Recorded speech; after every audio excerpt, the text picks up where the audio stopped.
Texas. What's going on, man? We're back another week, episode number 4. We still rolling, Number it's four. yeah, Pretty good. Yeah. it's fun, man. Just talking ball with your boy Winbush, Texas Jayhawk, and my man Eric Foster. What's going on, Eric? I already know what the answer's gonna be, but how you feeling? How you doing? Hey, I survived. We survived. We advanced. So you always feel good. You always feel good when that happens, man. How about you? I see you got Yeah. your Pepto and your Advil and shit in the back. You all right, man? Hey, I'm wearing, I'm in mourning. It's not the end of the world, but I'm in mourning. I mean, we have a good thing going still, but just you like to see us have squeaked it out and got the win by any means necessary. But we're gonna get into that. But I am, for the record, very pleased with the way our team responded and fought, till the end and end up being the bitter end. But let's get to what's on the show for today, man. All right, so we're gonna, obviously our trending topics. We want to talk about, the carousel starting to heat up, man. The coaching changes are coming, and that's just part of the lifestyle. I mean, I know just as well as any other coach that's coached at the high school, college, or pro level. College football playoffs, the new rankings came out last night. I'm also going to talk about players dropping the ball before the goal line, premature celebration that can end up costing your team and end up being way more costly than what you think by just, I made a mistake. We're going to recap Texas and TCU. We're going to recap Kansas and Texas Tech. Of course, we're going to take our trip around the Big 12. Got a special guest today. Gonna keep that as a surprise, and then we're going to end off with our predictions, man. So we're gonna roll right into it, man. How are you feeling about these coaching changes that has started and is going to continue? Mixed bag. Thinking back to the short stints I had as a basketball coach, you err on the side of coaching. You always think one more year, one more whatever can get you there. But speaking of, again, experience as a Texas fan, right? Sometimes it's just time to pull the plug. And talking about the A&M situation, I think that's the one that's most top of mind right now. It is clear, and it's been clear for at least 2 seasons now, but at least the way last year trended, you probably figured as an Aggie, Jimbo was not your guy. But how do you get under this self-built avalanche of $100 million contract? They did it, though. They did it. Fully guaranteed. Hey, Yeah. you know what? I tell any Texas fan that'll listen, embrace the hate, embrace the money, embrace that you bought the class or whatever. Man, embrace that and ride with it. If you got the money to cut somebody a $70 million check to go away, write it. I do think, and this is going to be a soundbite. This will be hot, but I just don't believe Texas A&M is the job that you hear about it being.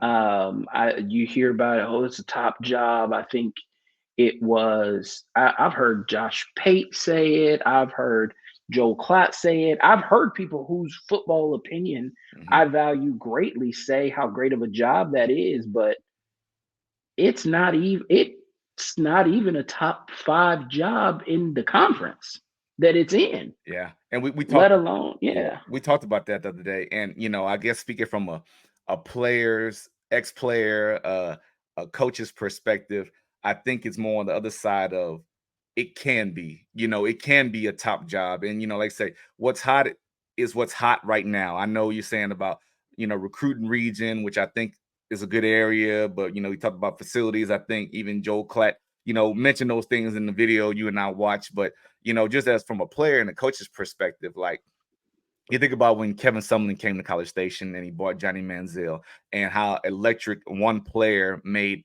A&M, and all of a sudden everybody was on the A&M bandwagon. Now without they put the work in, they had a big win in Tuscaloosa as a redshirt freshman and doing all those things. So now A&M is like one of the premier SEC teams, and at the time was probably the premier. Well, was probably the premier team in Texas as well, comparing to where Texas was at the time. Give me your memory. I feel like, and I don't want to be a prisoner of the moment because Texas is on the ascension, and but you've got the Baylors and the TCUs who, of the last 15 years, had been very good. Mhm. But since they're on the decline, I don't want to be a prisoner of the moment and ignore those things. But I forget who said it, but I think we all are familiar with the quote. At some point, you are what your record says you are. No doubt. No doubt. No doubt. And since the year 2000, because that's all that would fit on the computer screen, since the year 2000, so just some arbitrary 23-year-old statistic, Mhm. one double digit win season. No, I think the highest they've been was second in their division, Mhm. once in the Big 12, once in the SEC. Mhm. I lie, I'm sorry. They played for the Big 12 They they championship in they they 2010. were Big 12 and they were Big 12 champions in 1998, fall season 98 when they beat K-State on the last play because I happened to be in You school. got to dig. You got to But you're dig the right. K You're State right. there. You But did say 2000. I just had to dig in. right, You. but since the year 2000, a mixed bag of bowl records. Mhm. Um, won two New Year's Six bowls in 23 years. One double-digit win season. One time playing for a conference championship that was under Mike Sherman in the Big 12. Like even the Johnny Manziel year, they still were second in their division. Didn't play Mhm. for a conference title that year. Did go to the Cotton Bowl, won 11 games. That's their one double-digit win in the last 22 years. I'm sorry, the numbers say it's Numbers, not a good job. yeah, numbers don't lie, and that is great research on your behalf, and I know there's a little more motivation behind it because there's no secret how you feel about Texas A&M, but we're keeping it respectable. Be you know, But Texas fan. to A&M's credit, again, same thing we did. We are not far enough removed for me to have amnesia about who Texas is and where Texas has come from. Yeah. But looking at those around you whom you consider a peer or a rival or big brother, little brother, those things move you. If Mhm. Baylor doesn't win the conference under Matt Rule and Dave Aranda, I don't know that Texas makes the decisions they make. Mm. Charlie Strong might still be the head coach of the University of Texas. Yeah. Tom Herman might still be the head coach of the University of Texas if TCU isn't doing Mhm. what they're doing, if Baylor isn't Baylor. doing Mhm. what they're doing, Yeah. if A&M wasn't just so noisy. And when you look behind the noise, there's nothing there. Now we just got to be honest and call a spade a spade. Mhm. When you look behind the noise, there's Yeah. nothing there, but they are Yeah. noisy. We're the Yeah. only Texas team in the SEC. We're the only.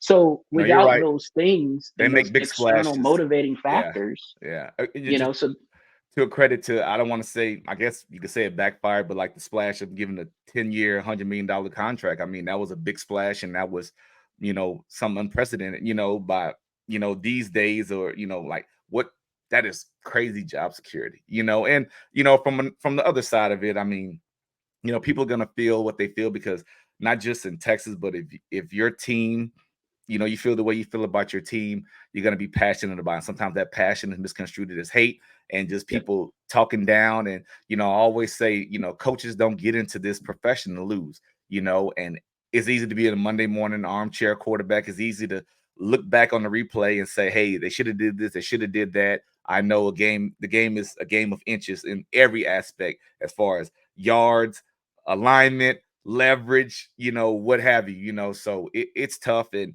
you know, I have a soft spot, obviously, being a coach that, it's hard. And, obviously, it's going to be hard for people to feel bad about somebody that's going to get paid for the next, what, Hello.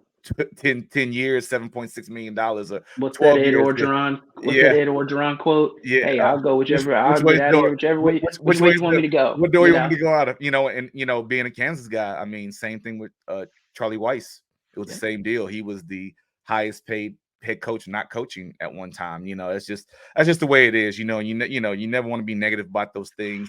A&M has the resources, obviously, to do what they did, and they're doing it, man. So, You say that now. The school. I think one of the things that's interesting mhm, is they did.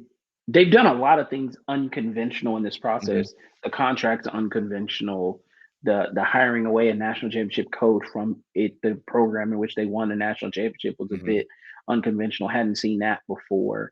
But also seeing the athletic department step up and pay the buyout, Yes. pay the part of the buyout. That doesn't happen typically. Yeah. And Again that's what I'm speaking saying. And still in be in a Austin, position. Yeah. yeah. and still be in a position to say, hey, we're gonna go get the best coach that we can. And they're Mm, listed name. Well, you know what they can. I mean, what I'm saying is ultimately to me it's gonna be up to the coach what he wants to do right. now. Not because the money's not there, not because the potential's not there. Now, yes, there's going to be some natural attrition because kids like certain coaches, or they've committed some guys that decommitted and opened up. I mean, that's happening to coaches that are stable in programs right now. So I mean, it's one You of those see things. it a little more definitive, I think, Oh, than you no doubt. have. I think Well, and coaching Dan changes obviously. Lanning, yeah, Yeah, Dan Lanning gave a great answer because we were talking about it kind of amongst friends. Is there are ways to answer the question to indicate, don't even call me. yeah. Well, you And know there are what? ways that like, I'm kind of over to Dabo Well, left it open.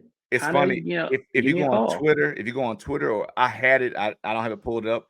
There's a video, and a Oregon fan made it of, well, Willie Taggart, Coach Cristobal, and Dan Lanning both saying that getting approached with the same questions around this time and giving almost the same type of answers, but then the Did other they two, really? Because most yes. coaches kind of obfuscate. I thought Dan Lanning's answer You think it was was, definitive? You think it was very, oh, he said there's zero yeah. there's 0% chance I go coach at any other program. There's no room there Mhm. to not look like, because he went on to say, I think we've got the best facilities. Yeah, There's certain lines you can't cross if I you got you. thinking, I can end up down the road. Mhm. Because how do you go to A&M recruiting against Oregon, and whoever the new head coach of Oregon is playing a tape of Dan Lanning saying I know, we got the best facilities, but we got the best everything. it happens. Eh, It happens, and behind those closed doors, man, you gotta tell your team. I had to do it. I forgot the coach that there was a documentary on him, and he talked about when he couldn't say, who was it? He couldn't say what Might was have been going Nick on. Saban when he was leaving Yes, that's to exactly go what it take the was. Dolphins Yes, job. and he said, he had to lie, and that just went against everything, his integrity and just all that, because you're forced in those positions, man, just for so many But reasons. even then, he said, I forget what he said, but you know me, I'm a words matter guy, and Mhm. and I think when you use words like never, best, all these things that you can't walk away from. Mhm. Look at Dan Lanning's answer. Look at Dabo Sweeney's Yeah. answer. Dabo's like, we're focused on this season. We're doing all this. Even Prime's answer was kind of, I pay taxes here. Like, so, what the hell does that matter? Kind of it. I don't know. I think if you put them on paper and you just read the words, Yeah. you notice a difference. You notice a softer tone. Mhm. But I don't think Dan Lanning had a real soft tone, so I'd be surprised. But I already told you, I think Oregon in the Big Ten, I think that's a better job. I Yeah. really do. Yeah, I mean, it's I just I could be partial and biased. Like I say, I've been in Texas most of my life. We've been around the South. Mhm. I hadn't seen Eugene with my own naked eye. So I mean, I hadn't been around the lifestyle, the campus, things like that. But I'm a Texas boy, and it's just it is what it is. But like I said, you give great insight to, like, from a fan's perspective, and like coaches sometimes like to challenge themselves, like to say, hey, we've got A, B, C, D. That's enough. That's all I need. Now we're in a new age. We're in a new time. NIL, all this open, marketing of players and showing them off, and, name, image, likeness, for the players. And where's my biggest market? What am I going to do? It to me, as a coach, that's a distraction. That's a distraction in Yeah. a sense of not cheating the kid, but that needs to be after education, playing, best playing experience. I just That's dated. That's it's dated. That's dated thinking, David. Because well, as an elite athlete, you got but to believe you're going to be there. well, yeah, but you also, as a elite athlete, you're also realistic with yourself, and yeah, you're not going to sit here and say this guy is better than me, but you're also not going to go to a place where there's 3 5-star running backs and they're sophomore, and I mean, is that Will you though? productive? I mean, is that true? I'll give again Texas example. Malik Murphy, who was a 5-star kid coming out of high school, committed to Texas, or still stayed committed to Texas after Mhm, Quinn Ewers announced that mhm. he was going to come to Texas. Still stayed committed to Texas when Arch Manning committed to Texas. So I do think there's still, and albeit a smaller group, but I Yeah, do think there's a group of kids that prioritize an experience, Oh yeah, there's different. prioritize a Yeah, staff. there's different sample sizes. I will agree because Travis Now I Hunter. want the money too. Don't Yeah, get me but wrong. I want the money Travis too. Hunter's the biggest one too. Yeah. And look what he to me he has I guess you say dated or old school thinking because he went to Jackson State where everybody talked about him. Everybody said, "Oh God, you're crazy. You're not going to get any money." I mean, I just hate that the love of the game and playing is it's just overlooked sometimes. Now, He did. He was the only one, but he yeah, got but some I'm saying, money. the highest rated, graded DB, of all time, and yeah, Yeah. Coach Deion Sanders is yes, that is a great inside track. Why not be coached by the greatest? I don't care where it is, and that was kind of his thinking. I don't care where he's coaching. That's where I'm going. Now it paid off. Nobody saw this coming with Coach Prime going to Colorado. Now he's playing in the Power Five, and it all ended well, or it's going well for him. So it's not over. His career has got a lot more I going, was but like, I don't know how well it's going. well, you What are know they what in I the mean. middle of a He's four on game the losing stage. streak? Yeah, But he's yeah, on the yeah, yeah. stage though. He's on the stage and he's playing with True. the elite of the True. elite. You know what I'm saying? So, that's tough. We could talk about this all day, but tell me what you think about Coach Arnett at Mississippi State. That was surprising. Short-lived. Jesus. Short-lived. I think they were back. It's probably the quintessential example of you had to hire the guy given the situation, Yeah. given the timing, but he was never your guy. Yeah. And there were Yeah. probably some behind the scenes things that just maybe the administrative staff, the executive staff, with the AD and the president stuff. It was just probably, if I'm Zach Arnett, I'm probably just focused on ball. Mm-hmm. I'm probably not into all this glad handing and all these other things that you got Yeah. to grow into Yeah. Mm-hmm. as a head coach. So much more. So much I'm more. also in a terrible situation because I lost a friend in Mm-hmm. Mike Leach, and somebody I came to work for, somebody I obviously believed in and had the highest regard for. So I'm dealing with that. I'm dealing with leading these kids in this program. So probably didn't want to do all that other stuff, and the administration probably didn't want him to begin with. So I'll be curious to see as things play out over time how many of these programs pulled the trigger Mm-hmm. because they had their guy already, or pulled the trigger just because they had to. I think, two programs in particular, Mississippi State being one of them, I think they pulled the trigger to get under the A&M cloud, right? Because that sucked up all the oxygen in the room. Mm-hmm. Mm-hmm. Because if you're Mississippi State, you're not playing for National Signing Day. Like Yeah. that's not a thing. You're not worried about the transfer portal. Those aren't things that concern a program like that. So you're probably just like, all right, we're going to make the move. Let's do it now while all the oxygen is sucked out of this room.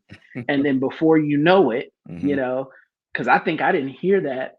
I didn't hear that news until maybe the day after it happened. Yeah. Yeah. And Uh, and like I say, it was a very tough situation, and it was almost, you hate to feel that, personally, like I wasn't the guy, yeah, I'm a part of this yep. staff and we had a tragedy, to keep us together. Let's just keep it in house. And if you do well, we'll keep you. If not, and I guess just how it looks though, because you could have kept, I guess at the beginning of another season. I don't know what the terms were and how it came about, but I mean, coach is a competitor, and of course, I'll show you. You give me 1 year, I'm gonna show you. Now it didn't work out. 4.75 million buyout. That's nothing to turn your I nose mean, up Rod, either. and that's again, some guys rise to that occasion, some Mm-hmm. guys don't. Mm-hmm. Rodney Terry at Texas, Mm-hmm. exact same Yeah, basketball guy. situation. Yep. Mm-hmm. Came to work for a guy, got thrown into a terrible situation. They told me you show up and you show out, the job is yours. He Yeah. did. I mean, that's Still crazy. rising to the occasion. Yeah. I believe the number one shooting guard in the country chose his college of choice today. I don't know who he picked. You guys gotta go look for yourself, Uh shout out to RT. Just But waiting. Just waiting. Just waiting. We got blood on our mind. Just waiting. We're not gonna go there right now. No, we're not gonna go there right now. But hey, yeah. quick note though, Hunter Dickinson, I watched last night. You know me, like I know basketball the way you know football. And it is not a big man's game anymore. Yeah. For him to be as dominant as he was, for him to be as just able to play a Yeah. full game, switch, pick I all know. these other nuanced things, He's so versatile, yeah, and I mean, and yeah, they started fast too, and yeah. I mean, and that's it's early in the year. We're not gonna get it, but like, Guard play is gonna get you in trouble, but he is Very good. Yeah, yeah. I mean, they look good. The two guard. He's got some proving to do. I mean, I think KJ looked good in the paint when you switch out and go. Mismatches and all that. I mean, we just love sports. We're watching it, man. But that's crazy. All right, we're gonna move on, man. All right, now we're gonna get into the college football playoff. But before we jump into it, I didn't want to miss this. Who do you like? Who is your top candidates, or who do you like for the to be the new head coach of Texas A&M? Who do I'll give you both ways. Who I would like as a Texas fan, I want them to hire Shulman out of Georgia. They are hot and heavy on him as a Uh-huh. DC They are. when he's riding over there on training wheels, because he's got Will Muschamp on staff and he's doing a lot of the work. That's just, that's so he's not, in my opinion, he's not ready to step into what is still, it can be, I think, what did I say, it was the sixth best job in the SEC, but still a top 10, top 12 job in the country. So, Yeah. I don't think he's ready for that. So as a Texas fan, that's what they want. Go get him. Who would scare me, and it's actually the reverse. You hear a lot of their fan base saying, "Boo, we don't want him. We can do better." But as a Texas fan, who would scare me if they hired Jeff Traylor? Wow. I have a friend that's a big A&M guy, and that is exactly what he said. It would scare the daylights out of me. I know we've moved into a world where, quote unquote, Texas ties, kind of matter, kind of don't as much. I think we can agree that it doesn't matter as much as it used to. But boy, in that middle ground, when you've got those high 3 stars, those low 4 stars that can develop into impact players And that fit the maybe don't scheme get the that you national run. coverage, Yeah. and you've got coaches on the inside. Hey, come look at this kid. Man. And that's the Do thing. something. You bring him up. I think he is a great coach. I think he put together a high quality staff. And for some people that's on the outside, because we're all on the outside, but on the outside that don't know, it's not sexy enough. The hire is not Yeah, sexy enough, yeah. for A&M. But but yeah, who's your other guy? That's it. I mean, those That's it. those are Oh, my two. okay. I anybody that isn't, I really think there are just certain guys that I think are made for certain jobs. I agree. And I think Jeff Traylor would be outstanding there. So much so that we talked about, if Sark didn't work out, that was plenty enough time for Jeff Traylor to go bake at UTSA, figure out how to run it. Because I do think there's a curve in how to run a program. Um, so there, but figuring out how to do those things, figuring out how to manage a staff and an organization, and then if it didn't work out with Sarkeesian, that would be in the top three if Steve Sarkeesian fell off the face of the earth tomorrow. So Um, so what do you think? I'm that high on him. Yeah. So what do you think about rumblings of the Duke coach, the Washington coach, Coach Elko at Duke? What's his name?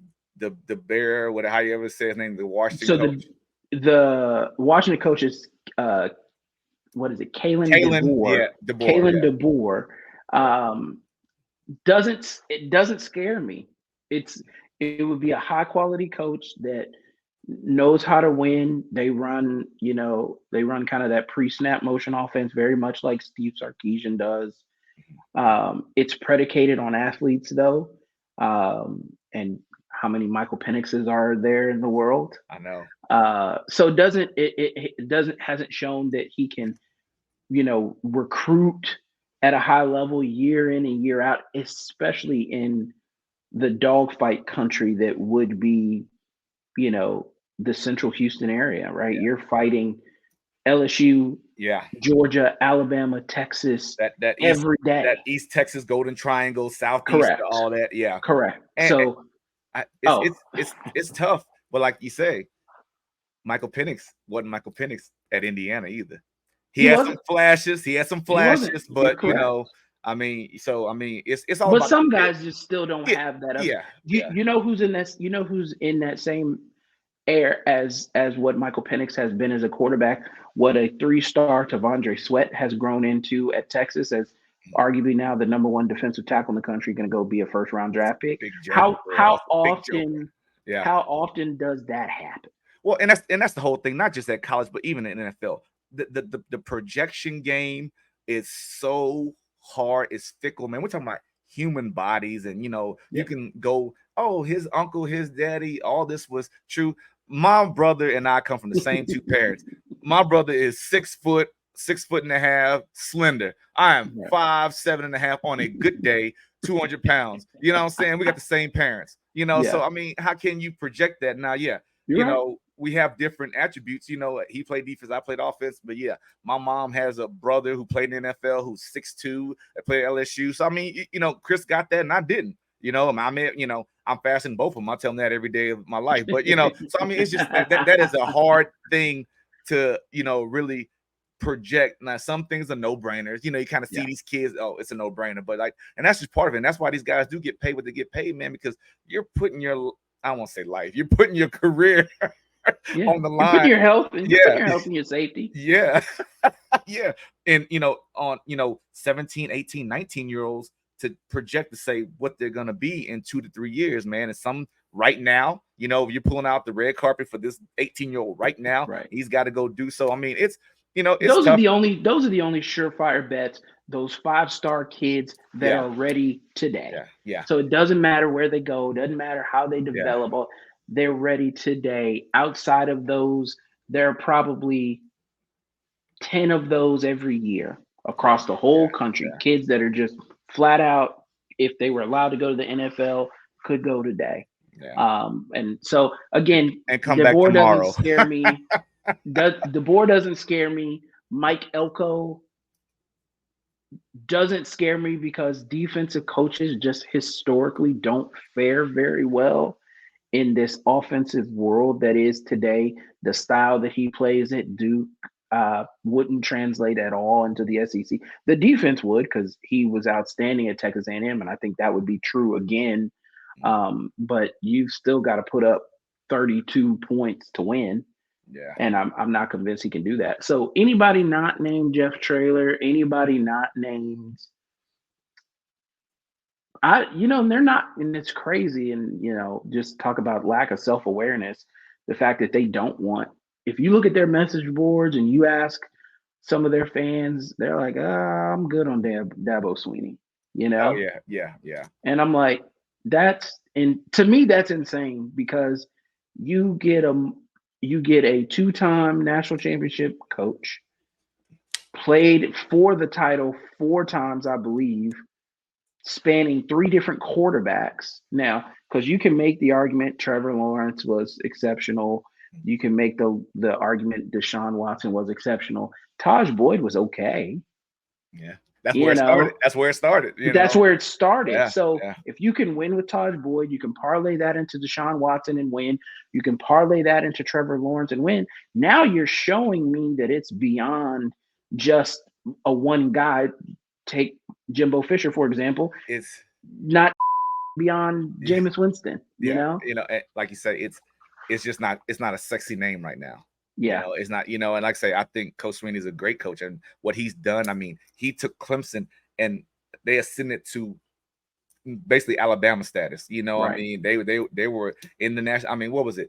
Out of the last 5 years, that run they were in it 3 out of the Yeah. 5 years. The Yeah. college football playoffs. So, I mean, And in East Texas, that name, image, and likeness of the Lord, that'll play.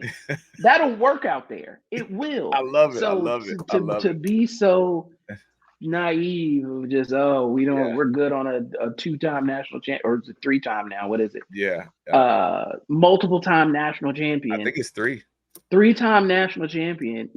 Come on, give me a break. You're right. You're right. And like I say, I just wait to see. I just love ball, and if A&M can get someone that's running, something what A&M fans call, in this century, style, offense and defense. I'm all for it. But yeah, we're gonna move on, man. We're gonna talk about these new college football rankings, man. What do you think? No surprises, obviously. No surprises. I think one of the things that still jumps out, and I get the eye test, and I wonder, one of the things when Oregon and Washington first appeared above Texas, Mhm. I think it kind of gave me some pause because it's hard to unring the bell, right? Let's say they get to the end and both of them have one loss. Mhm. Are we saying the one loss Oregon team gets in ahead of the one loss Texas team? Is it? Yeah. You Okay. know, I Well, don't know. That's well, a little if Alabama keeps going, I think Texas jump because they have a higher quality. When exactly. And last thing, and I just heard something that's ridiculous. Again, Kirk Herbstreit, whose opinion carries much more weight, you know, whatever. And he's like, okay, "Oh, I think it'll be an interesting conversation if Texas and Alabama win out and there's one spot left. Why did we play these games?" yeah, You but know, and I think it's the head to head. He did say that because he said, "I understand head to head and all that," but I did see that last night. and He I'm said it like, last. what's the Yeah, point? Because that yeah. will make me, if I'm the athletic director of Texas and that were to happen, honest to God, if I were Chris Del Conte and we get to the end of the season and we're both one loss conference champions and head to head and Alabama gets in before Texas, you know the first thing I'm doing is filing a lawsuit. Second thing Second thing I'm doing is I'm calling the Michigan AD. I'm calling the Ohio State AD. That game is off. What are we playing it for? Yeah. Wow. Yeah. I respect that. Well, I would just like to say I'm still pleased that my Jayhawks are still in the college football playoff They conversation call at that a 25. conspiracy theory. The fans are accusing the college football playoff of doing that to prop Texas up. By the way, I don't did. know how that makes you feel. Well, I did hear when they were talking about Texas resume, they did. Oh, and they beat a ranked Kansas team. Now y'all using us as bait. You know, now y'all using us. You know, I mean, One more everybody week. You're right. everybody can say because I mean at the time, what we ranked September 30th when we played y'all. Yeah, the college football playoff wasn't out yet, But I mean, but I was trying to think where we were. if you weren't in the We were top like 25, you we were were like right receiving there. votes. We were receiving, but Yeah. I don't think we were ranked that early. But I mean, I can't remember. That seemed like a lifetime ago, and I tried to erase that from my memory. But yeah, so like I say, no big surprises. I mean, you know, I don't. It's still a lot of ball to be played. I mean, we're not going to jump ahead. I mean, there's only really. I don't want to overlook anyone, but there's really one big game of significance that poses a threat to the top six, and that's the Washington Oregon State game we're going to talk about later on. But let's move on, man. Let's talk about how the Big 12 fared. Oh, real quick. Last night, you know, I'm watching Maction and, you know, thinking about the show and just, you know, watching ball when I can. And, you know, it was 9-1 Toledo versus Bowling Green. And it's a rivalry game. And, you know, Bowling Green is jumping on. I mean, they're playing out of their minds at home, and you know, and Toledo found a way to get it done. But then I saw this today, man, and it really made me giggle. You know, just you gotta love college football for things like this. It says a reminder that Toledo Stadium features an actual rocket that is angled to land at Bowling Green's 50-yard line. Did If not that's not did not know that. is the But that's oh funny. that is great. I mean, if that doesn't speak to the spirit of college football and the rivalry, you know, thinking about, you know, the Sunflower Showdown this week, man, that was great. I love that. I just had to show y'all that, man. But yeah, so let's talk about around the 12, man. You know, Central Florida big win over Oklahoma State. I don't know. You picked that game. I'll give you your props. You called it. I will, like I say, give you flowers while you're here. I didn't see it coming, and I definitely didn't see them getting beat by damn 42 points. I mean, I didn't see that either, yeah, but I mean, you know, that was crazy. Oklahoma, West Virginia, no surprises there. Seems like K-State's found their, you know, mojo again. You know, I don't know. I mean, I know Baylor's down right now. They're going through some things, and it's tough injuries. Just, you know, they're trying to get it back going. I mean, I don't think K-State is that good on the ground. They've kind of, you know, been inconsistent. I mean, you know, well, I'll get to my team later. Cincinnati, Houston. Did you watch that game? I did I not did watch not. that. Yeah, I did not watch it either. 24-14 over Houston. Iowa State, BYU. Iowa State, not to throw shade, you know, kind of starting to find their stride. That's what the word is. That's not my word or my observation. I mean, I watched them. I watched a couple games going into the Kansas game. I did watch a little bit of this game. It was a later game, I think, and you know, they're still that quarterback, man, that freshman quarterback, man, Beck, he's good, man. They're He's good. They're a good yeah, team. They're a well coached yeah, team. We'll expect they'll execute. I'll talk about in the preview. yeah. They feel good. They're really high on themselves. I Oh, love it. I wish one of us would We'll have had that clip, man. I wish, you we'll know, talk about that. yeah, But no surprises around the yeah. 12 other than Yeah, I just think the that brutal margin of the split. UCF victory. Yes. Yeah. Yeah, they were putting up some numbers. All right, man. Well, we're gonna recap, and I'm gonna let you go first. I don't want to use the word let, but yeah, you deserve it. We didn't get it done this week, but I say I'm still riding my team. I just lost a couple years, had to take some Pepto, man. I mean, it still hurts. But tell me about the Texas TCU game, which was another tight game. I mean, I think this is the second consecutive week that y'all won by 3 points.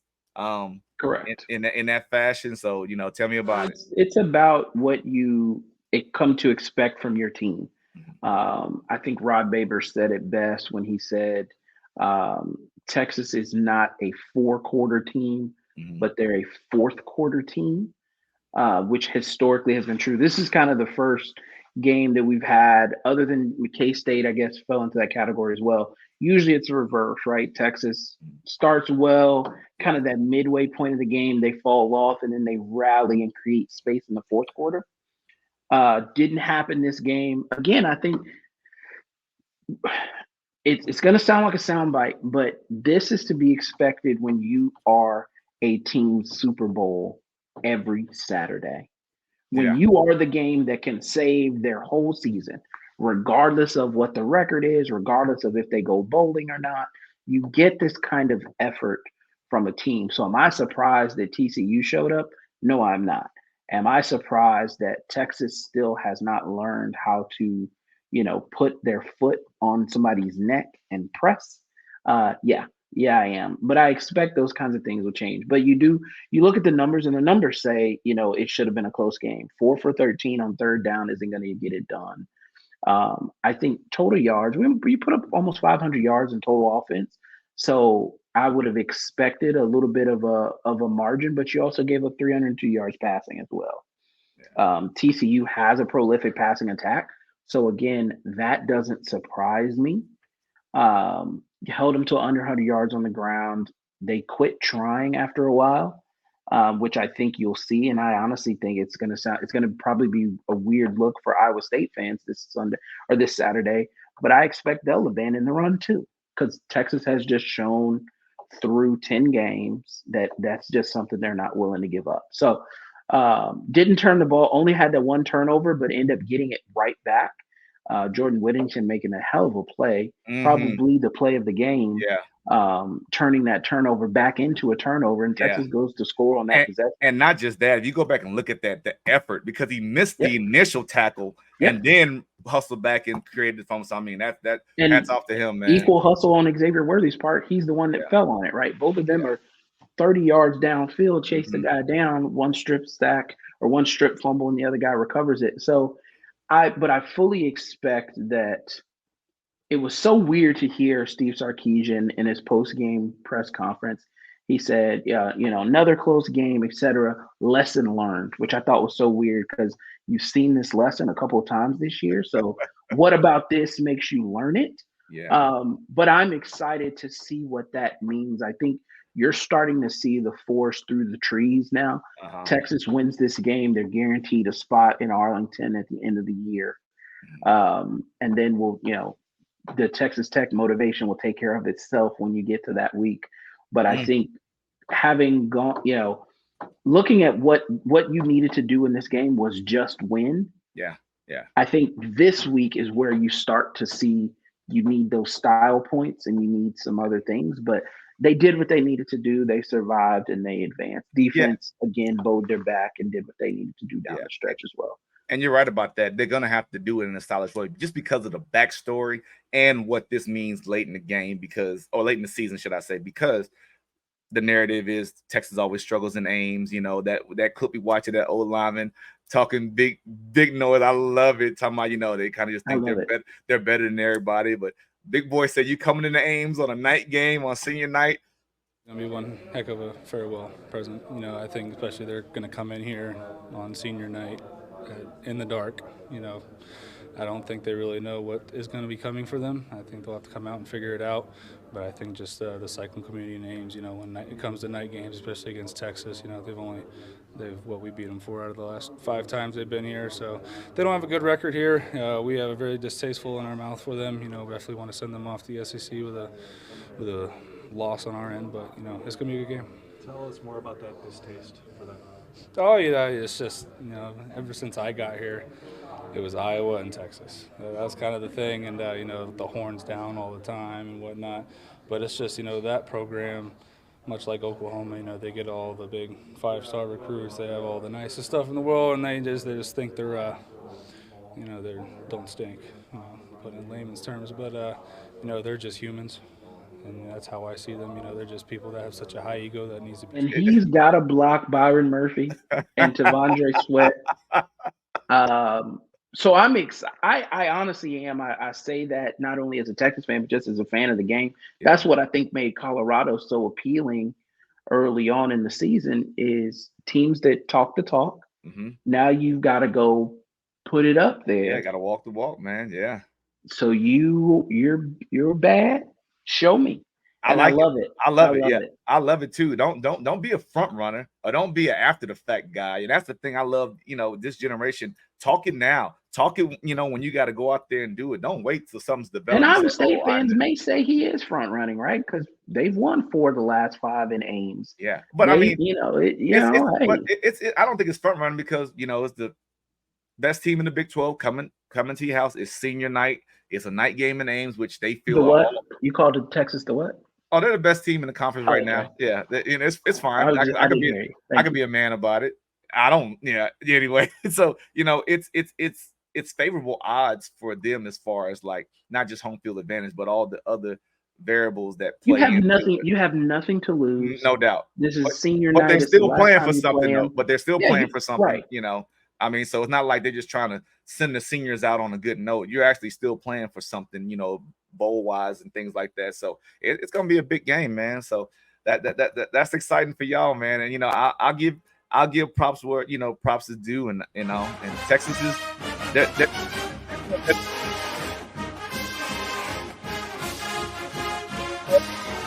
what we're gonna do right now is we're gonna talk about them Jayhawks, and they took a tough loss by 3 to Texas Tech Red Raiders. Now we're gonna get into the recap of the Kansas Texas Tech game. Jayhawks fell on a tough one, man. I mean, I was sitting there watching it, man, and I never want to make excuses for anyone. If you're a competitor, you're here to play, and I talked to a fellow Jayhawk alum, man. It's like it's good and bad to the things that's happening in Lawrence as far as like we're going through some quarterback adversity, not quarterback controversy. We're going through some quarterback adversity. Lost Jason Bean early in the game. He tried to come back and getting the second quarter, but he just couldn't go. Obviously player safety was paramount. Cole Ballard, man, the freshman out of Indiana, man, showed some grit, man. I'm excited. And I mentioned this before I really get into the recap and numbers. Where Kansas is going and their depth in their recruiting is starting to show. You're going to see an interview with Brandon McAnderson where we talk about he talked about the drills, the game situation drills, and he said everybody gets reps, and it's hard to really tell who's the starter at time because everybody's running it, man. And that is translated on the field because, when Cole Ballard first came in the game, it was kind of we're going to shorten the game. We're running Wildcat with the running backs, and we're going to try to get out of here and just see what happens. But then, they started dropping him back, man. He's making reads, he's making throws. He's running like a man, and, he's not shying away from contact. That's the young thing right there. Quarterback coach is probably going to get on for that. Shout out to our quarterback coach who's on the short list for the Broyles Award, top assistant in the nation. So Texas defensive coordinator as well. Yeah, I knew you was going to. Yeah, so we're getting into the numbers. I talked about it last week. When we score first, we're 7-0. That didn't happen. When the opponents score first, obviously we're over. So that makes sense. So when trailing at halftime, we're 2-2. We're leading at halftime, we're 4-1. So just those numbers, and there's things, the game has to be played, but these numbers are here for a reason. And it's just when it happened, man, I'm like, oh God, I opened my mouth. Why did I mention that? That stat of when we score first, we're undefeated. And I feel like I jinxed us. We're both big superstitious guys, and we don't want to rock the boat when it affects our team adversely, but it happens. So congrats to Devin Neal, who moved up past Kansas great Gale Sayers on the career rushing yard list for running back. So I mean, he continues to wow me, runs hard, man. He made some big plays late in the stretch. And the team, man, I mean, we didn't score till the fourth quarter, man. And I mean, credit to the defense. Yeah, they gave away with 10 points in most of the game, but just the whole bend not break, mentality. And we lost the time of possession too. That was another key stat for us that affects us adversely. But we ran 70 plays. Texas Tech ran 69 plays, so it was even. And I mean, we got the freshman quarterback in. He did some good things. The disrespect that Texas Tech had for us early in the game, I don't know if they're feeling themselves. They was in kind of a position, in my opinion, of they didn't have anything to lose as far as their 4-5 record. And we talked about it earlier. It's like they just play to get in people's way. I mean, I don't know. I love Coach McGuire. I had a chance to meet him on a few occasions when he was coaching high school and was coaching at Baylor. So love him. It's just the rivalry and the competitor in me. But we had some big drops. I don't like to single people out, but we had a couple of receivers make some big time drops that were at monumental times, but I thought the freshman handled himself real well. He did a good job. He had a high pressure situation in the game where he had to start a drive from the -1, and he drove the team all the way down to the 4-yard line. Disappointed. We were 0 for on 4th down conversions, and it really surprised me that we couldn't punch it in on that 4th down with Highshaw, because I mean, I'm big on him, and he never gets tackled, by the first person, but Tech rose to the occasion. So I mean, I thought we was gonna go to overtime when we tied it up. We gave that big pass at the end, so like I said, just I my hats off to the staff and the team, because nobody, nobody goes into a game, saying, oh, we might lose our quarterback, but you prepare for that, and just some things coming in the game. Kansas was number 3 in the Big 12, averaging 35 points a game, and they were number 2 in the Big 12, averaging 7 yards per play. So, I mean, offensively, we're where we need to be. And, our defense really showed up, and it really kicked in the second half, just watching how, we didn't think we were going to have Mello Dotson. He had been banged up, but he comes out, has a big sack, then he comes around, then he comes back, and then he breaks up a big 3rd down play in the second half that kind of energized and sparked us. I mean, Tech, we opened up the game with 2 back-to-back 3-and-outs. And Tech started their first drive at midfield, and they started their second drive at the -48, which is not far at all. So, to think about all those factors, and just to see that they had to deal with that early, and we didn't score on that first drive, and we were 3-and-out both times. That this is a different Kansas program, and I'm speaking for more, not just right now, but just my 20 plus years of being a part of this family, man. So I mean, we got the Wildcats coming to town. It's a rivalry game. You kind of throw out all those numbers and stats. I mean, I see you. You're raising your eyebrows. Just 2 weeks ago we were at the game, and Kansas State gave y'all all y'all can handle, but y'all got the job done. So I mean, the pass, and it's a dub. Last year I thought they handled us well. I don't think it was any doubt in Manhattan last year. Watching the press conference, Coach Leipold, he is very optimistic about Jason Bean playing this week and starting. So that's encouraging, but it's also encouraging to know that we've got another backup. And I don't ever want to demean these guys or ever talk down or say, oh, they're a backup, but I mean, these guys are playing like starters, man. And like I say, just you went through when the Murphy kid, you had growing pains, but you felt good that he can get us out of some games. He can not lose games for us because he's just out there running, Right. Can't play dead, So I mean, it's encouraging, man. But I mean, it's that where Tech did a good job, and I'll give them credit. They came with a game plan of running the ball, and obviously they had the second leading rusher in the Big 12, 1,000-yard rusher, Taj Brooks. This dude is 230 pounds. He had 22 carries in the first half. He had 13 carries in the first quarter. And I mean, when you do that, you got to play close to the line, which made our guys jump into a lot of man situations, which made us susceptible to play action and RPOs, and then let those guys do some low percentage plays that they hadn't had success with throughout their season, but they were able to do that because they were running the ball so well. So, like I say, Cole Ballard, man, came and made some plays, and our defense really bowed up in the second half. I mean, we had back-to-back stops in the fourth quarter, which turned into 10 points for us. We had a big stop while Bello, he had a sack I mentioned earlier.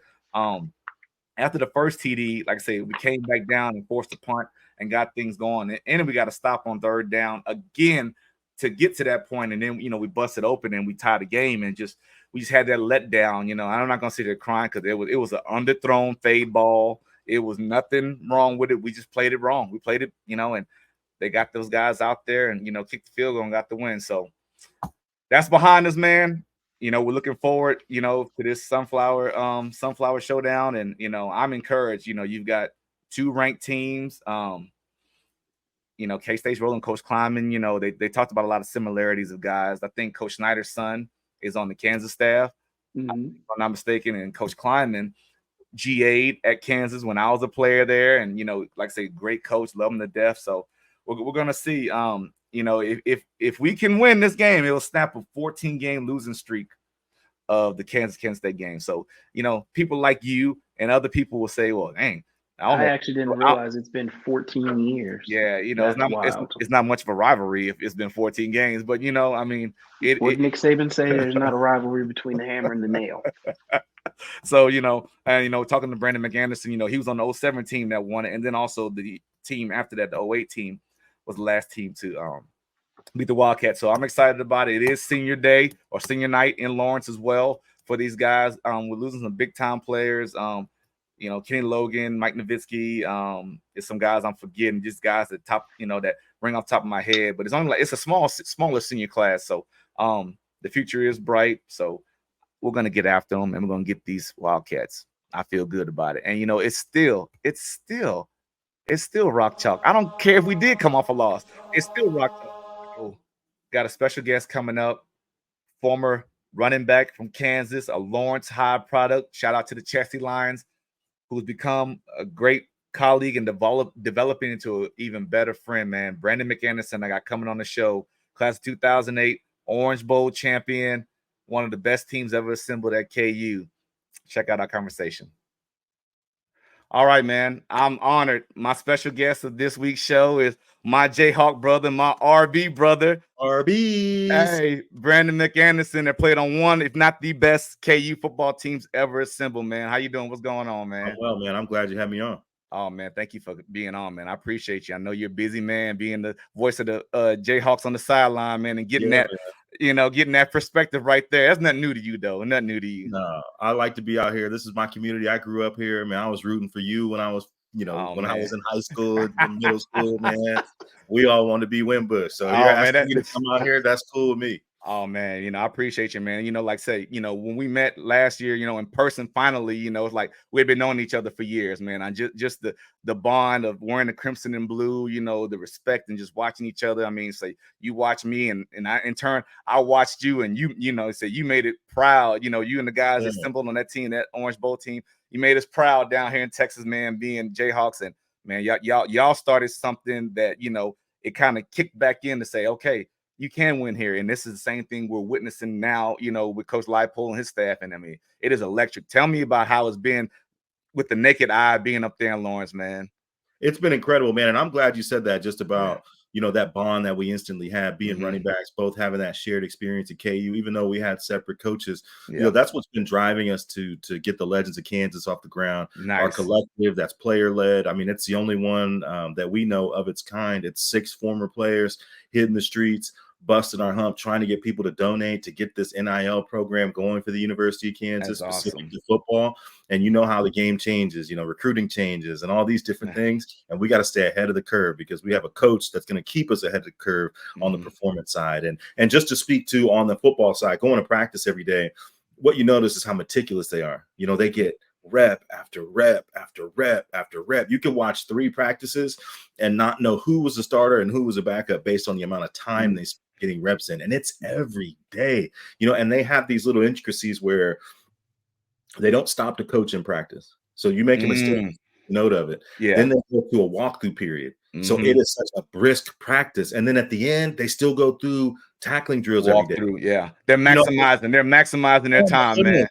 They are maximizing all of it. They have different drill work that I really like. It's really a treasure just to go to practice and see the different kinds of things that they do. Cause you're like, man, I would love to play in this system. You know, like And that's it. And I was saying the same thing about you when I was watching y'all play back, so yeah, but like you say, you brought up a good point about, you can't tell who the starter is. And I think that's been evident in this quarterback adversity that we've kind of gone through. First it was, Jalen Daniels and what's going to happen. And and then Jason Bean steps up, and I'll tell you what, man, Ballard did a great job last week. I mean, the speed of the game and kind of just trying to, as well as I do, man, you got to get a flow, especially at quarterback. You got to get a flow, and people are coming at you. You having to make reads and do things. So I was pleased. We didn't get the outcome, man, but I mean, it wasn't because he was just a blunder out there. So that speaks, like you say, to how KU's improving the recruiting, the quality of players that we're getting, and got the depth that we're developing, man. I mean, golly, I mean, the quarterback, the recruiting and quarterback has been put on stage right now. And like say, we at first I was like, well, we're gonna have to run the ball and just shorten the game and get out of there. But I mean, he made some good throws in a clutch moment, man, to go tie the game up. So I mean, that like you say, those game like reps, those game like drills are translating, and it's evident, man, on the field on Saturdays, man. So that is awesome. That is awesome, man. All right, so you've probably been asked a million times, Sunflower Showdown. What does it mean to you being a Kansas boy? What does this rivalry mean to you, man? It means everything, man. I played in the Orange Bowl, and a lot of times when people ask me the favorite games of my career, it was really my senior year when we won in Manhattan. Like there was something about taking it from them in their house that was really important to me. As a true freshman, we played at Kansas State, and they had a team similar to Kansas State's team last year that won the Big 12. They had won the Big 12. It was L. Roberson, Darren Sproles, a lot of pros on the defensive side of the football. And they went into Arrowhead and smacked OU, won that Big 12 championship. And that next year, we had a chance to host them. And this is what this moment feels like to me, that 2004, when they had a chance, we had a chance to really get some get back, after watching these guys punish us year after year, and then, having to deal with losing 12 straight, and their media member, their players in the media saying, we don't want to be the ones to lose to Kansas. We don't want to be the ones to lose to Kansas. So it was very personal. And winning that game in 04 meant a lot. And then winning that game in 07, just taking it from them and proving to ourselves we were worthy of the stage we were on. Awesome, man. And I say, I watched you guys, man, and I bet that just the fulfillment of just not just getting a win in a football game, but winning that game, like say in Manhattan, and it being a rival, and just like say for so many years growing up, like say those guys you named, Sproles and Roberson, they were like incoming freshmen when I was leaving, and I had the displeasure of going against guys like Michael Bishop and Quincy Morgan and all those guys, Jared Cooper, Mark Semino. I mean, the list could go on and on and on, man. And just there were some tough games, and I mean, I'm a man. I can admit it, man. I mean, the 4 years I was there, we were 0-for, and I don't think K-State scored less than 40 points each year. I mean, we start the game off, and it just they were good. Coach Snyder, he's legend. It's his stadium. He did a hell of a job there. But I'm so glad for guys like you for the get back, and that's part of the whole thing of this alumni, this Kansas family, man. Like we sharing it all. I mean, down here, man, when we watched y'all in the Orange Bowl, I mean, it was so much pride. I think I had my jersey on that game. It was a little tight, but I mean, but it was a midriff too. You probably had your chest meat out and everything. You know how it is. Before Zeke was doing it, nah. Yeah, man. Hey, them monsters we played against, I wanted my whole body covered. I wasn't showing no skin. Nah, man. But jumping back to that, man, I mean, just Kansas State and what they're doing. They've been in some tight games this year, and I know last year and they handled us pretty convincingly. I mean, they got after us, and I think. That was the game. Jalen maybe he had just returned from injury, or that was the second game back, and it was kind of already known we were going to a bowl, and they put it to us, So I'm looking. What do you feel about this year's game in Lawrence? And I think it's senior day. Yes, for some guys, So God, that is special. I mean, just senior day against a rival, still, we're both eligible, but still able to make that record that much better, only having one loss at home this year, which was this past week, obviously, but, going out as a senior, beating the Kansas State Wildcats. I mean, what have you heard around there? What does it mean to these guys for that opportunity this weekend? Man, you talk about just the rivalry itself. You always want to beat your rival. You know, you don't want to leave this place without beating your rival. That's just is what it is. And you were in that moment. And I know how bad you wanted it. You know, that last time to just get them. You know, and then you throw in senior night on there. And in my first senior night experience, so I redshirted in 2003, so I didn't really play. I was a redshirt freshman in 04. I did some special team stuff, but that was my first moment in many ways. So one, I mentioned we beat K-State. That was awesome. Yeah. That same year, we went to Mizzou, the last game of the year. We beat them too. Nice. That was incredible. And you want to talk about, I mean, we don't even talk about that team, but I'm going to tell you, that's hate. So if you bring me on this show, to talk about Mizzou, you better bring the bleeper out. And I tell you what, hey, we were 3-1 against them, so I'll take that any day. Yes, sir. I'm about to say it's going to a Nas mixtape out if we were talking about Mizzou. But I'm gonna keep it clean for K-State. So that 2004 beating, playing Mizzou, beating Mizzou at Mizzou, beating K-State. But the third piece of that was senior night in 2004. Senior night in 2004, we hosted Vince Young in Texas. Nice. And we had a lot of seniors guys that you probably knew, guys like Austin Wabusi, played with him. Travis Watkins, Brandon Watkins, OGs, man, guys that have been through some really rough times and had come out of it and started to be a part of the rebuild. It was really important to us to go out and fight for those dudes. And man, we played excellent football. We had them in a 4th and 18, with less than 2 minutes left. And he scrambled for a first down. Yes, and unfortunately they had Vince Young and we didn't. So he ended up running out there getting the first down and they won the game. But I bring that up to illustrate, like, when you have a unit that is, the whole unit is fighting to give your seniors the exit they deserve, that's important. If you look at Kansas from a senior perspective, it's only a couple guys on each side of the ball. Kenny Logan, Mason Fairchild, Devin Phillips, Mike Nowitzki. It's about 6 guys that play a lot. Yeah. So what you're going to have is another 80, you're gonna have another 79 guys that are going to want to make sure that they go out on top. So it's an added element, really. It really is an added element.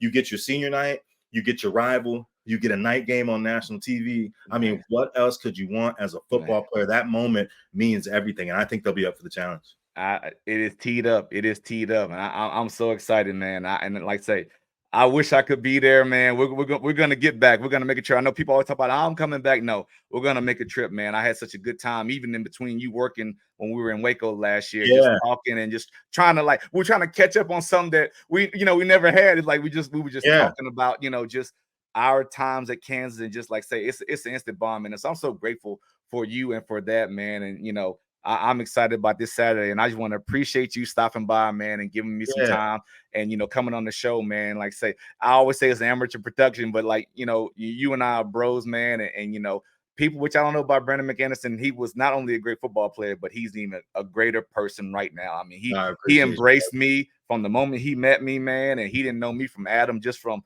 being an ex-player at KU, but that, that bond, man. And so, we have a growing relationship. We text each other every week about the game. He gives me his insight and his thought, man. And we were RBs, man. And we just think like that, man. So I'm gonna let you get out here. I know you've got some media stuff going on. Man. I know it's rocking and rolling. What's the weather like in there? How cold is it down there? Should I say? It is so nice, bro. It's been like 71 and sunny for 10 straight days. And I don't know what we did to deserve it, but through Saturday, it's supposed to be low 60s and sunny, and then Sunday is when winter arrives. So after Sunday is when it gets to the Kansas. It's November. I was getting that in October back in the 90s. No question. You get to the wrong month, you might get screwed. You might have winter for 2 months straight. This is luckily not one of those years. It's been really nice. Man, I'll tell you, I can't remember maybe because we got beat. I can't remember a nice day in the Kansas. One year we played on Halloween in freezing rain. That had to be the worst game, just condition-wise, man. But once again, man, I'm gonna let you go, man. I appreciate you. We will talk this weekend, or probably Friday. I'll give you a text and we'll see. Man. Shoot me that text. Let's do it. I will, man. Rock chalk, baby. Thank you, B. All right, brother. Peace. All right, man. Later. Share my thoughts here in the predictions. We on the predictions now. Yeah. So here we go. So what do you like about? Let's talk about, before we go into our games or our 2 games. We want to just put up our predictions real quick and see. I'll put them all on one. So tell me about your picks. Obviously, the first game, that's a great segue. So the Sunflower Showdown, obviously, you picked K-State, and you must have a reason for that. So I want to hear your reason. Yeah, so they averaged 202 yards on the ground. They Mhm. equal Kansas State.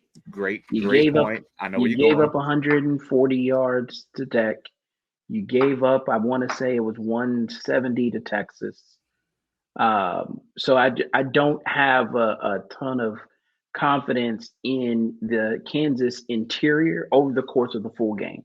And that's the only reason. And when you're running the ball and you're not having to put the ball in the air, hard to lose. Hard to lose when you're allowing. So that's not only going to allow them to potentially get some easy scores, easy on the ground scores, but it's also going to prevent a very good Kansas offense, Yeah. right? From being able to get in a rhythm, being able to operate long term. So I really think that's the factor. The number I had circled is 180. Okay. If you Well, keep them under 180 on the ground, you got a chance. If you keep them under 140, you win. If mhm. it's anything 180 or up, it's hard to imagine a scenario where Kansas has won that game.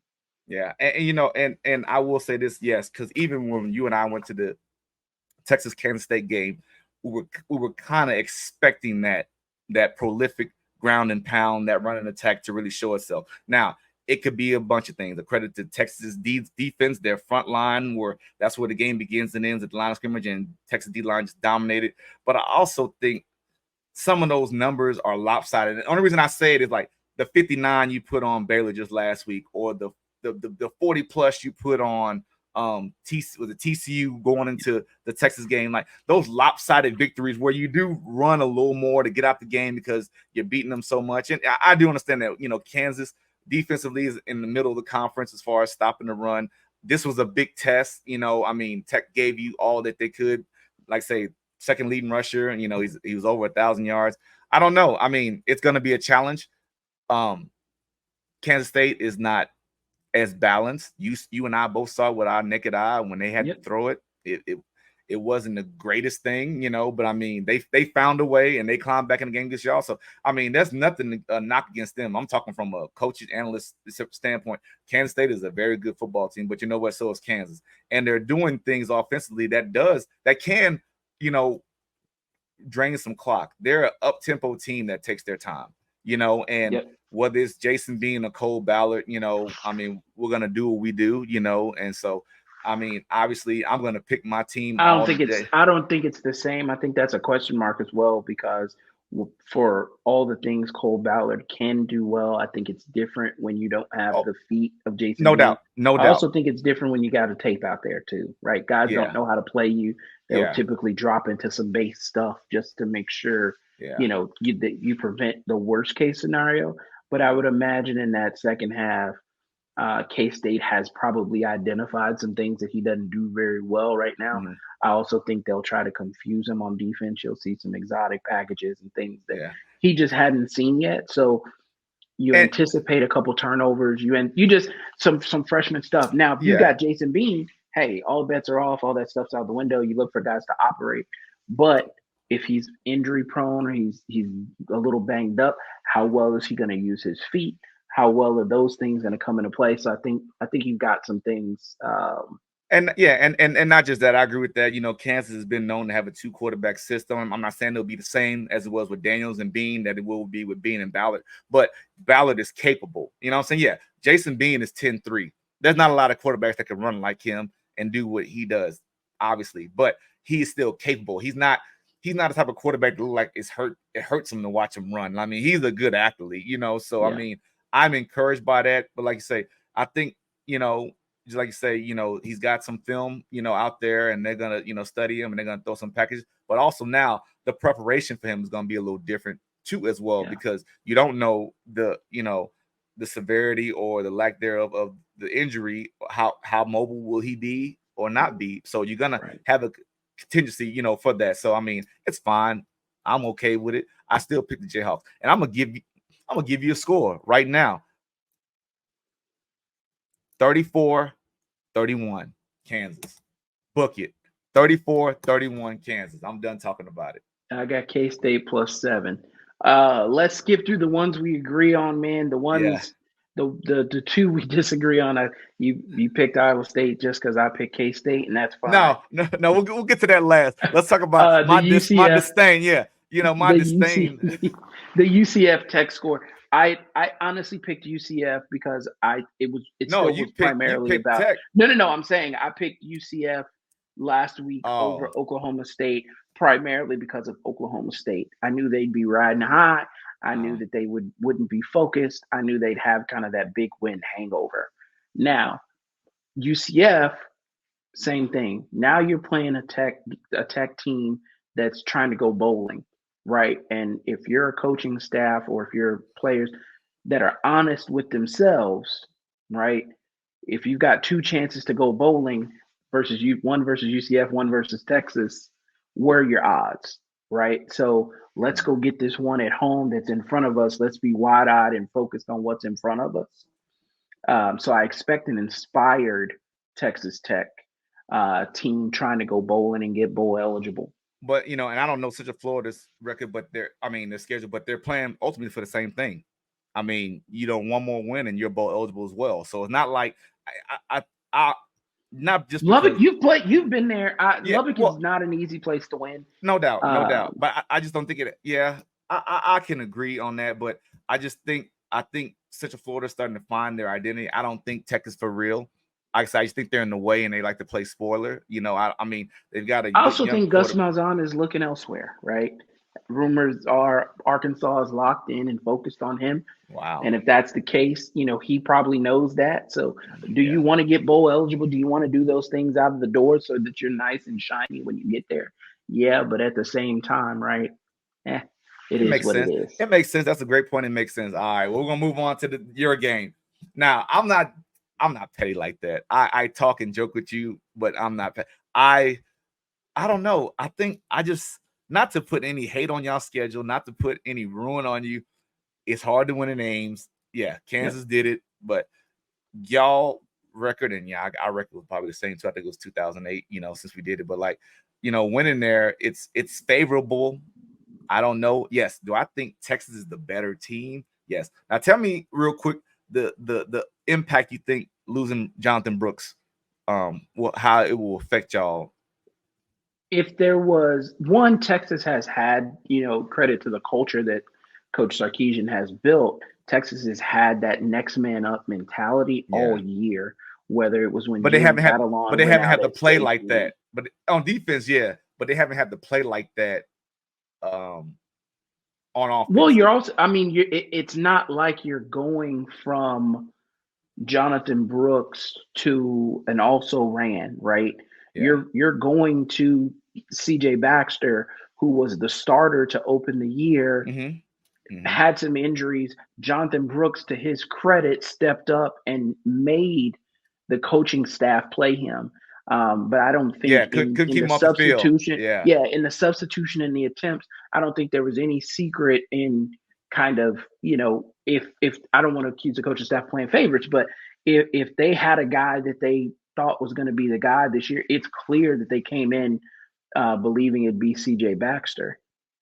So if there was one room, actually, if you'd asked me at the beginning of the season, if you ask me now, if there's one room that Texas could afford a significant injury, it is the running back room, because now you backfill him with the number one running back recruit in the country in CJ Baxter. Behind him, you've got you've got Jaden Blue, who has seized every opportunity he's had. Yes, had Keelan Robinson. You have Keelan Robinson, who's expected to, who had expected to play significant minutes this year. You've got Savion Red, who's been putting in work on the scout team.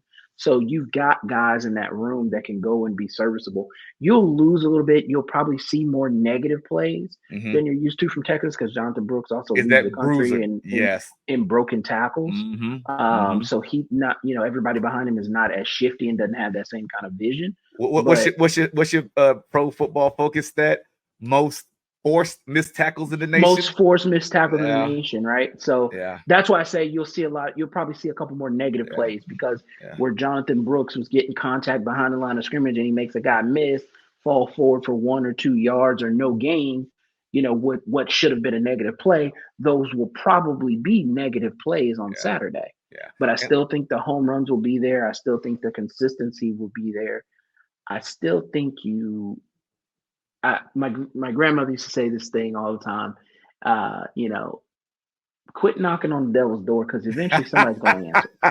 We've You know what I'm all saying? heard that one before. Yeah. So Yeah. eventually Real somebody's going talk. to answer. So I Yeah. think Iowa State has done, if there was a world where Texas was looking past Iowa State and not focused, not to mention you've got guys on this team that have lost multiple times to Iowa State, right? If they weren't already focused, if they weren't already locked in, boy, are they now, right? Because hearing from some of the players, hearing from some of the people around the program, they got that quote. I'm gonna put it on here.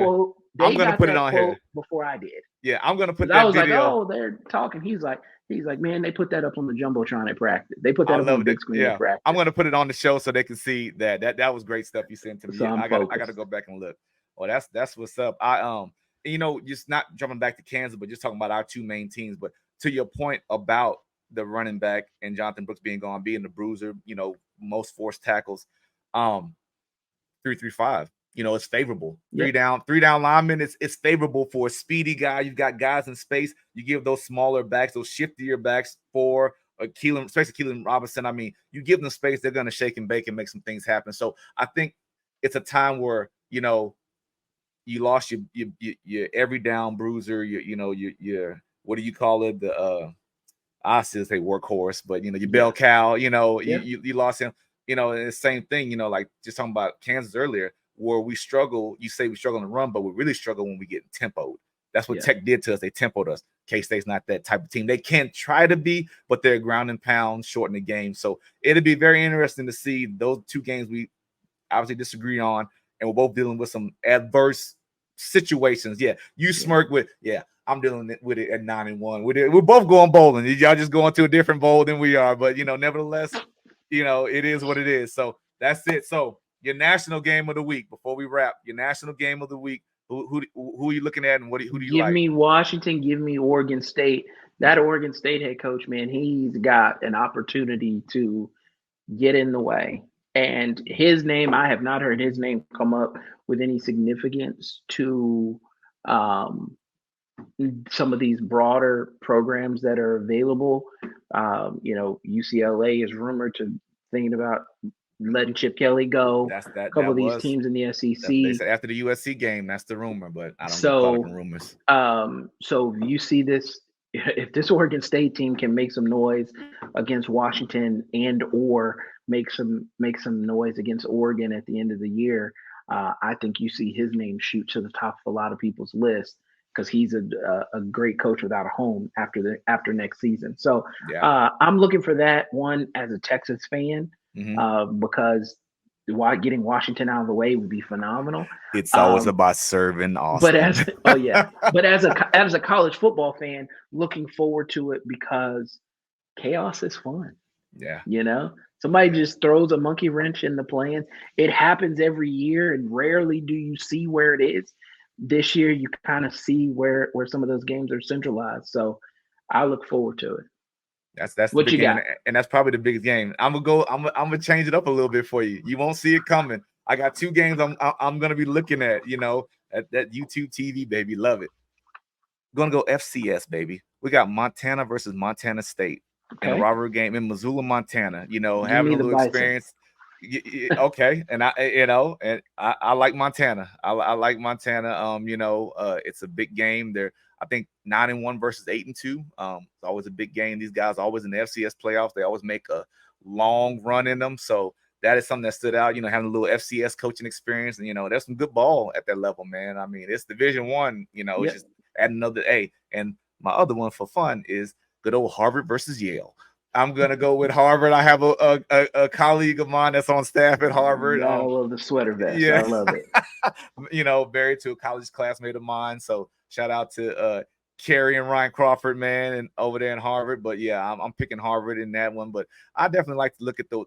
It's rivalry week, man, and we're never on the same page. Like you got Kansas State, Harvard, Yale. You got these games, but there's no Texas A&M. We got.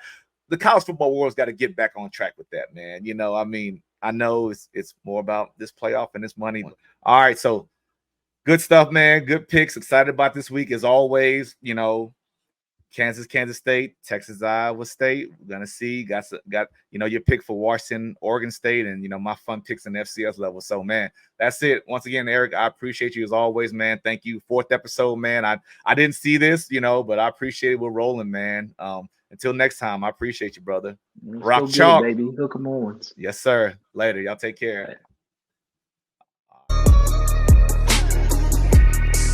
Hey, see y'all from Texas. All right. I meant to put this in the beginning of the show. I'm going to put it at the end. It's something fun. You ever watch players and you ever watch them get big plays, interception, pick sixes, punt returns, big touchdown runs or whatever, and then they let the ball go before they get in the end zone celebrating. So I put together a little collage for fun, for your entertainment, to watch these guys make fools of themselves and let their team down. Here you go.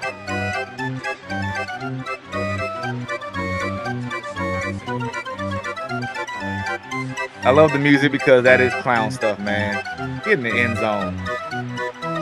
And only thing that really motivated me to put this on was the Washington player did that this weekend. And I hadn't seen it in a long time, but obviously they're out there still doing it. Does he still have it in his hands? He crosses the goal line.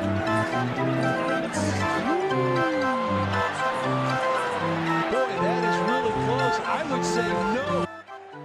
What was he thinking? Oh, my goodness.